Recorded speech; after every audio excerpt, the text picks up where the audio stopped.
Hello everyone, Mike Arnold here, co-founder, Path Trading Partners, along with Bob Iacchino. Take a look at Bitcoin. I haven't looked at it in a few days. It has not done, I haven't put out a video, we've been watching it, but has not done anything back below the 93.91 level, essentially 9,400.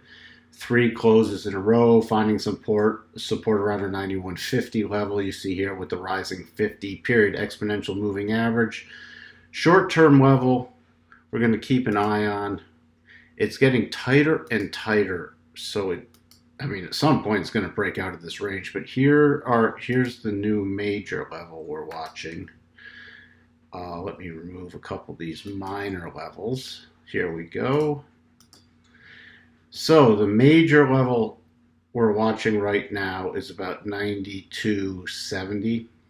Close below that, we'd watch for the retest of 91.48, and then if we break below that, watching down around 8,900.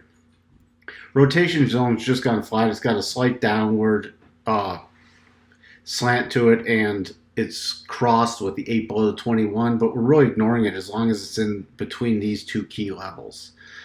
And even now, this one I am going to bump down right now, right around to here.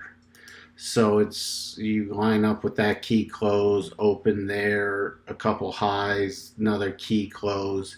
So the range we're watching is right around 92.70. If it close below that, we'll go watching it lower. Above 95.26 area, we'll start watching higher. If it does get a close above, and this is a closing basis on a 4-hour chart, or a daily chart, sorry about that, we'll start watching for those higher prices. So other than that, you can see here on the 4-hour chart,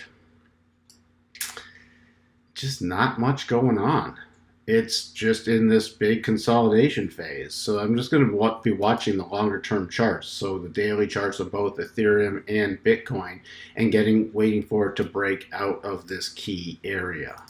Let me thicken this line up a bit.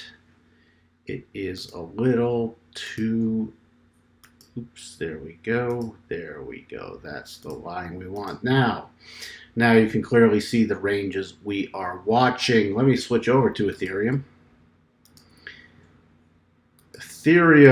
All right, breaking below our 230 level, closing below it, Doji closed below it, so far trading below it, popping up to the rotation zone. Again, this is a daily chart. So that's some key resistance right up there, about 231.50. If we get above 231.50, I'm going to start returning. I'm going to adjust this line a little right now. We're going to watch about 235.35 to the upside. Close above there, then we'll watch for a retest about 238. We have the small cluster in there. Above there, we'll watch for a breakout.